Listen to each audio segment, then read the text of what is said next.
செய்தியாக பார்த்து வருகிறோம். கதிர் ஆனந்த் மெயிலுக்காக காத்திருப்பதாக அதிகாரிகள் தெரிவித்திருக்கிறார்கள்.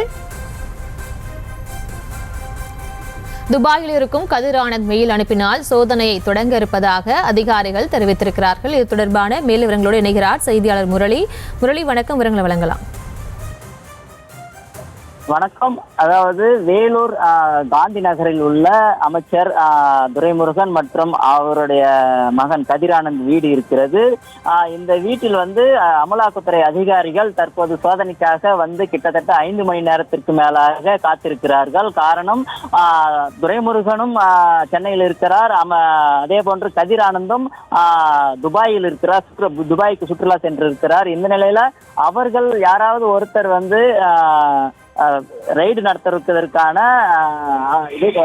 அனுமதி கொடுத்த பிறகு அவர்கள் வீட்டுக்குள்ளே செல்ல முடியும். அதனால் கிட்டத்தட்ட இடி அதிகாரிகள் 5 மணி நேரமாக காத்திருக்கிறார்கள். இந்த நிலையில எம்பியிடம், அதாவது துபாயில் இருக்கும் எம்பி கதிரானந்திடம் அந்த இடி அதிகாரிகள் தொடர்ந்து போன் மூலமாக ரெய்டு நடத்துவதற்கு அனுமதி கேட்டிருக்கிறார்கள்.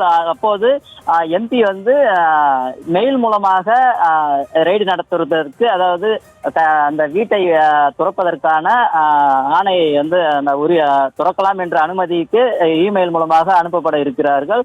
அந்த எம்பி கதிரானந்த் அந்த மெயில் அனுப்பினால் அவர்கள் அந்த அமலாக்கத்துறை அதிகாரிகள் கதிரானந்த் மற்றும் துரைமுருகன் வீட்டிற்கு உள்ளே செல்ல முடியும். அதனால் அந்த எம்பி மெயிலுக்காக, கதிரானந்த் மெயிலுக்காக தற்போது 5 மணி நேரத்திற்கு மேலாக இடி அதிகாரிகள் வீட்டு வாசலிலே காத்திருக்கிறார்கள்.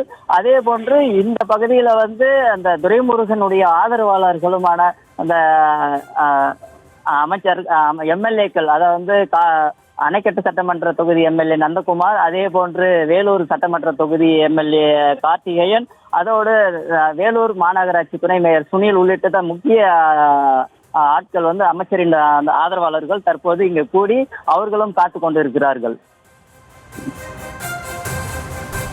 விவரங்களுக்கு நன்றி முரளி.